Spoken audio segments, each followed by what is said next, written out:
Iran के chief of general staff का दौरा पाकिस्तान, वज़ीर आज़म, आर्मी चीफ और चेयरमैन ज्वाइंट चीफ से अलग अलग मुलाकातें। अफगानिस्तान की सूरत हाल, खित्ते की सलामती और सरहदी उमूर से मुतालिक बातचीत। खित्ते के अमन के लिए मिलकर काम करने का अज़्म। पाकिस्तान पुरअमन अफगानिस्तान का ख्वाहिशमंद है। इमरान खान की गुफ्तगू। आर्मी चीफ कहते हैं पाकिस्तान और ईरान ब्रदर मुल्क हैं। दो तरफा ताउन खित्ते के अमन के लिए अहम है। नए DGISI का तकर्रुर, समरी वज़ीर आज़म ऑफिस को मौसूल। वज़ीर आज़म की मंजूरी के बाद नई तकर्री का ऐलान किया जाएगा।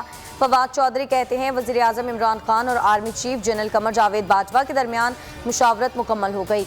नई तकर्री का अमल शुरू हो चुका। सिविल और फौजी क़यादत ने साबित किया है कि मुल्की इस्तेहकाम के लिए तमाम इदारे मुत्तहिद हैं। असासाजात के स्पीकर सिंध असम्बली आगा सिराज दुरानी की जमानत मुस्तरद। गिरफ्तारी के लिए नैब मुतहरिक कराची में रिहाइशगाह पहुंच गई। मुलाजमीन और गार्ड्स ने अंदर जाने से रोक दिया। नैब की टीम कई घंटों से घर के बाहर मौजूद।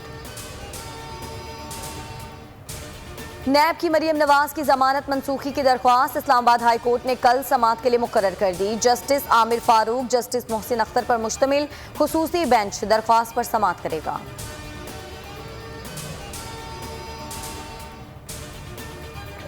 इमरान खान अहम तकर्रियां जादू टूने से करते हैं। आज आपको वोट की इज्जत याद आ गई। शेर की खाल पहनने से कोई शेर नहीं बन जाता। मरियम नवाज कहती हैं कि एक शख्स को बचाने के लिए तमाशा लगाया हुआ है। शहबाज शरीफ बोले कि हर नया दिन हुकूमत की नाअहली का सबूत है। मरियम नवाज सियासी चुड़ैल हैं। उनके शर से वाले, चचा, पार्टी वाले और कौमी सलामती का कोई इदारा महफूज नहीं। शहबाज गिल बरस पड़े, कहा कि एवन फील्ड अपार्टमेंट किन जिन्नात और चुड़ैलों ने बनाकर दिए और रसीदें दी। नवाज शरीफ की तरह झूठा, मक्कार, वतन फरोश कोई कैसे बन सकता है। इस टब्बर से कोई खौफ नहीं। फरूख हबीब बोले कि नवाज शरीफ सजा याफ्ता हैं, हम क्यों नवाज शरीफ बने।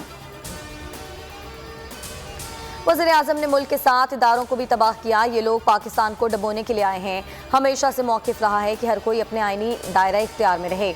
मौलाना फजलुर रहमान की इस्लामाबाद में मीडिया से गुफ्तगू। कहा कि फ़ौज मुनज़्ज़िम इदारा और आवाम की उम्मीद है। तमाम चीज़ें मुशावरत से चलती हैं। मसला DGISI का नहीं, एक लेफ्टिनेंट जनरल का है जो आर्मी चीफ के हुक्म का पाबंद है। वज़ीर आज़म इस हद तक मुदाखलत ना करें कि निज़ाम मुतासर हो। इस्लामाबाद हाई कोर्ट में नैब तरमीमी ऑर्डिनेंस से चैलेंज। वफाकी हुकूमत और चेयरमैन नैब को फरीक बनाया गया। लाहौर हाई कोर्ट में ऑर्डिनेंस के खिलाफ दरख्वास्तें। वफाकी हुकूमत और दीगर से रिपोर्ट तलब। 9 नवंबर तक चेयरमैन नैब को जवाब जमा कराने का हुक्म।